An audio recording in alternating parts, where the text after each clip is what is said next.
आइए आज हमारे साथ कार्यक्रम में शामिल हो रहे हैं Ikigai asset manager holdings private limited के फाउंडर और सीईओ पंकज टिब्रेवाल साहब, जो कि 2 दशकों से ज़्यादा का लंबा गहरा अनुभव रखते हैं फंड मैनेजमेंट का। और अपनी खुद की बिजनेस शुरू करने से पहले आप सीनियर वाइस प्रेसिडेंट रहे हैं कोटक म्यूचुअल फंड में, और साथ ही प्रिंसिपल पीएनबी एसेट मैनेजमेंट में भी फंड मैनेजमेंट का लंबा गहरा अनुभव टिब्रेवाल साहब ने लिया है। आपने मास्टर्स किया है फाइनेंस में यूनिवर्सिटी ऑफ मैनचेस्टर यूके से, और साथ ही बैचलर्स की डिग्री हासिल की है कॉमर्स में आपने सेंट जेवियर्स कॉलेज कोलकाता से। पंकज जी, गुड मॉर्निंग, बहुत बहुत स्वागत है सर आपका। धन्यवाद हमें समय देने के लिए। सबसे पहले आपको, आपके परिवार और पूरी टीम को दीपावली की बहुत बहुत शुभकामनाएं। उम्मीद करें सर और प्रार्थना करते हैं कि ये दिवाली आपके लिए मंगलमय और समृद्धि वाली हो। बताएं सर, दीपावली पर मूड माहौल कैसा है बाजार का? पिछला साल और अगला साल दोनों को मिलाकर कैसे देखते हैं आप? Good morning Anil ji and आपको और आपकी टीम को और आपके पूरे जी बिजनेस के दर्शकों को बहुत बहुत हार्दिक शुभकामनाएं दीपावली की। अ, अगर लास्ट 14 महीना देखें तो मार्केट में कोई रिटर्न नहीं बना, फ्लैटिश रिटर्न है एक्चुअली मार्केट। एंड अच्छे तरीके से मार्केट में कंसोलिडेट किया है लास्ट संवट से इस संवट में। और अगर आप इंडाइसिस को छोड़ दें जो 4-5-6% पीक से डाउन है, लेकिन अगर आप median constituents of that indices में जाए, चाहे वो लार्ज कैप हो, मिड कैप हो, स्मॉल कैप हो, तो जो करेक्शन हुआ है वो काफी डीप है। जस्ट एग्जांपल के तौर पर अगर मिड कैप इंडेक्स 5-6% डाउन है ऊपर से, लेकिन उसकी जो कॉन्स्टिट्यूएंट्स हैं 150 कॉन्स्टिट्यूएंट्स, उसका मीडियन ड्रॉडाउन करीबन 15 से 20% के आसपास है। और जिस भी रिटेल और एचएनआई से आप बात करो तो उनका पोर्टफोलियो ऊपर से 15-20-25% डाउन ही है। तो कहीं ना कहीं कई खाली सिलेक्टिव स्टॉक्स ने मार्केट को ऊपर रखा हुआ है, इंडाइसिस को रखा हुआ है, but breadth of the market सबसे खराब रहा है लास्ट 12 हम्म। खाली 40% परफॉर्म कर रहे हैं और उसमें से खाली 30% ही स्टॉक ग्रीन पर है। तो लास्ट संवट से ये संवट काफी मार्केट में पैसा नहीं बना।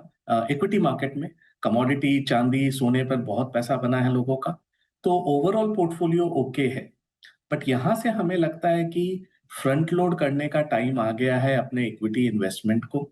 जो हम कॉशियस अप्रोच बोल रहे थे लास्ट 6-8-12 महीने से, अब हमें लग रहा है कि नेक्स्ट एक तिमाही या 2 तिमाही मैक्सिमम में आपको अपने जो भी एलोकेटेड इक्विटी एलोकेशन है उसे फ्रंट लोड कर लेना चाहिए। इसकी 3-4 वजह है। पहला, हमें लग रहा है कि जो अर्निंग्स एक्सपेक्टेशन थी लास्ट ईयर, हमने फिर डाउनग्रेड देखा। तीसरी तिमाही से हमारे हमें ग्राउंड लेवल से ये संकेत आ रहा है कि काफी सेक्टर्स में पिकअप बहुत अच्छा है। और हम जब एज अ टीम 350 कंपनियों को हम इवैल्यूएट कर रहे थे करीबन, तो उनमें हमने देखा कि सेकेंड हाफ का जो अर्निंग्स ग्रोथ का ओवरऑल एक्सपेक्टेशन है, या आने वाले समय में वो दिखेगा कि डबल डिजिट अर्निंग्स ग्रोथ पर हम पहुंच रहे हैं, तब मार्केट को एक कॉन्फिडेंस आएगा। और FY27 जो ईयर आएगा उसमें हमें लगता है बैंक करीबन 20-22% का अर्निंग्स ग्रोथ दे सकती है, जो इस साल डिक्लाइन रहेगा फर्स्ट हाफ में। सो ओवरऑल जब अर्निंग्स आती है तो स्टॉक मार्केट अपने आप चलता है। सेकंड, अगर हम देखें तो इस साल बहुत सारे हेडविंड रहे। जनवरी से लेके अभी तक आप देखो तो हर महीना कोई ना कोई बड़ा हेडविंड रहा। उसके बाद मार्केट्स ने कंसोलिडेट किया, $18 बिलियन का एफआईज के सेलिंग को एब्जॉर्ब किया। अगर यहाँ कहीं भी नेक्स्ट 1-1.5 महीने में अगर ट्रेड इशू रिजॉल्व होती है तो माहौल बदलने में टाइम नहीं लगेगा। एंड तीसरी हमारी बड़ी थॉट ये है कि ये जो पूरा एआई बबल चल रहा है ग्लोबली, हमें लग रहा है इससे थोड़ा सावधान रहना चाहिए। $10 मिलियन की कंपनी है, उसे $25 बिलियन का मार्केट कैप मिल रहा है। एनवीडिया बहुत अच्छी कंपनी है, लेकिन आज 15% ऑफ यूएस जीडीपी हो गया है। चैट जीपीटी आने के बाद 2022 से 90% ऑफ यूएस का केपेक्स जो कॉर्पोरेट वर्ल्ड का है वो एआई कंपनियां कर रही हैं। और जो भी मैट्रिक्स में हम देखें कंसंट्रेशन वाइज, तो टॉप 10 कंपनियां 40% ऑफ एसएनपी हो गई है। तो हमें लग रहा है रिस्क वहां बहुत बड़ा है। और लास्ट 3 साल में हमारे यहाँ से जो पैसा निकला, हम एआई लूजर रहे एज अ कंट्री, और पैसा चाइना, ताइवान, कोरिया, यूएस सब जगह चला गया। अगर वहाँ कोई भी प्रॉब्लम आती है या ब्रेक आता है, तो हमें लगता है कि पैसा रिवर्स होके वापस देश में आएगा एफआईज का, और ये हमारा सबसे बड़ा होप है। और ये बबल से हमें बचना चाहिए, आज जो एआई बबल के नाम पर कुछ भी हो रहा है विश्व में। और चौथा चीज अगर हम देखें तो $2.5 ट्रिलियन का ऑफिशियल अनऑफिशियल मिला के हमारे यहाँ हाउस होल्ड्स में टोटल सोने की होल्डिंग है। 50% सोना ऊपर है। $1 ट्रिलियन का हमने ऑलमोस्ट वेल्थ इफेक्ट क्रिएट किया है इस साल। ये कहीं ना कहीं कंजम्पशन पर आपको आने वाले समय में दिखेगा। तो ओवरऑल जब मैं आज के सारे सिचुएशन को देखता हूँ और लोगों का पेसिमिस्ट मूड देखता हूँ, तो मुझे लग रहा है कि इस संवत से नेक्स्ट संवत मैं काफी होपफुल हूँ कि मार्केट नई हाईज, नई लेवल्स अपने को दिखाएंगी। बट वो जो 4 साल की तेजी हमने लास्ट ईयर के पहले देखी, वो रिपीट नहीं होने वाली है। बहुत स्टॉक स्पेसिफिक मूव्स होंगे, बहुत सेक्टर स्पेसिफिक मूव्स होंगे। जिन कंपनियों में और सेक्टर्स में ग्रोथ आएंगे, उन्हीं को मार्केट रिवॉर्ड करेगा। और अब वक्त आ गया है अगले 3-6 महीने में इक्विटीज़ पर ओवरवेट हो जाए। इंतज़ार कर रहे थे पैसा लगाने का, ले अब करें। और नए हाइज़ अगली दिवाली के पहले आराम से आते दिखेंगे। हाँ, सेलेक्टिव होना ज़रूरी है। और जब आपने कहा पंकज जी कि सेलेक्टिव होना ज़रूरी, तो फिर कहाँ पैसा लगाना ठीक है इस मार्केट में? आपको कहाँ कम्फ़र्ट है?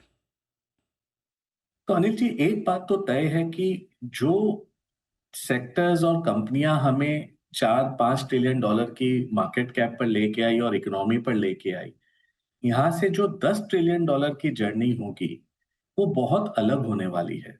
और कई सारे नए कंपनियां, नए सेक्टर्स उभरेंगे जिनका आज प्रॉफिट पूल बहुत कम है। जैसे मैं आपको एक उदाहरण के तौर पर देता हूं कि एरोस्पेस को अगर हम ले लें या डिफेंस को ले लें, तो एरोस्पेस में आज इंडिया में प्रॉफिट पूल कुछ भी नहीं है। लेकिन अगर मैं बोइंग और एयरबस दोनों को देखता हूं, तो उनके 18,000 वेंडर हैं ग्लोबली। इंडिया में से कुछ 200-250 ही वेंडर हैं। और ये जो पूरा जियोपॉलिटिकल चल रहा है, उसमें कहीं ना कहीं एरोबस, एयरबस और बोइंग को नेक्स्ट 15 साल के लिए अपने वेंडर बेस को और मजबूत करना है, जो कंसिस्टेंट सप्लाई कर पाए। एंड जिस भी कंपनी से हम नीचे में बात कर रहे हैं, जो प्रेसिशन इंजीनियरिंग में बहुत तेज है, वो बोल रही है कि हमें नेक्स्ट 10-15 साल के कॉन्ट्रैक्ट्स के बारे में एयरबस और बोइंग बात कर रहे हैं। तो ये एक नया प्रॉफिट पूल सडनली निकलेगा, जहां पर एरोस्पेस, बोथ डिफेंस को लेके प्लस अगर आप कमर्शियल एयरक्राफ्ट्स को लेके, आज जो इकोसिस्टम हमारे यहाँ नहीं है, वो पैदा होगा। सेकंड अगर हम देखें तो मोबाइल फोन, अब 3.5 लाख करोड़ का स्मार्टफोन मार्केट हो गया इंडिया में। Two wheeler market 2 lakh crore का है, four wheeler market 3 lakh crore का है, और स्मार्टफोन मार्केट 3.5 लाख करोड़ का हो गया है। इसका मतलब पूरी कंजम्पशन बास्केट में एक पूरा चेंज हो गया। जो 10 साल पहले जो आइटम कुछ भी नहीं था, आज वो 3.5 लाख करोड़ के मार्क पर है। तो कंजम्पशन पैटर्न्स चेंज हो रहे हैं, उससे पूरा इकोसिस्टम चेंज हो रहा है। आज मोबाइल मैन्युफैक्चरिंग में हम पहले खाली छोटा सा वैल्यू ऐड करते थे, अब डिस्प्ले ले लीजिए, पीसीबी चिप्स ले लीजिए, सब अब देश में इकोसिस्टम बनने लगा है।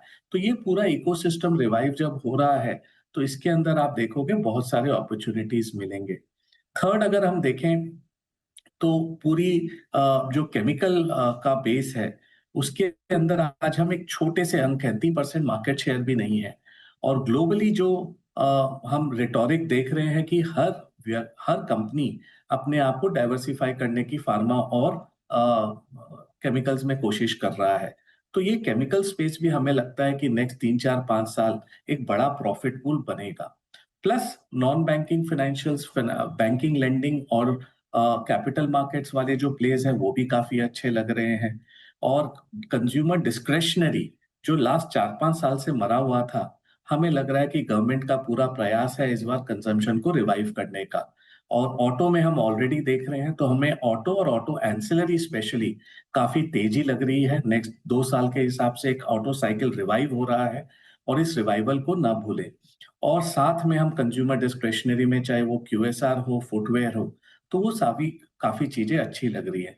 मतलब मूल भाव में ये बोलना चाह रहा हूँ अनिल जी, कि जब हम टीम के साथ लास्ट 4-5 दिन से हम लोग रिव्यू कर रहे हैं, बहुत टाइम के बाद टीम को मोर बाइज देन सेल्स दिख रहे हैं अक्रॉस द बोर्ड।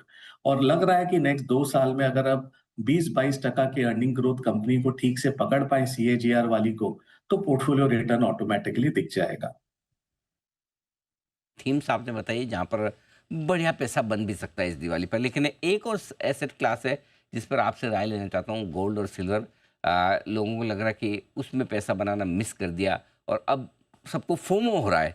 क्या वाकई में निवेश करने के लिए सही वक्त है या लेट हो चुके हैं हम?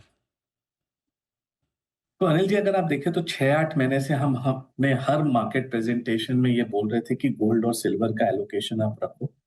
इनका कोई एक साइंटिफिक वे नहीं है वैल्यू करने का। इनमें कोई डिविडेंड नहीं है या अर्निंग नहीं है या ग्रोथ नहीं है कि आप इसको कोई तरीके से वैल्यू कर पाओ। लेकिन बिकॉज़ सेंट्रल बैंक्स ने अपने यूएसडी पोज़ीशन को हेज करने के लिए सोना खरीदना चालू किया, तो आपके पास एक डिमांड सप्लाई गैप आ गई। बट इस भाव पर मुझे लगता है कि सोने में रिस्क ज़्यादा है, रिवॉर्ड कम है।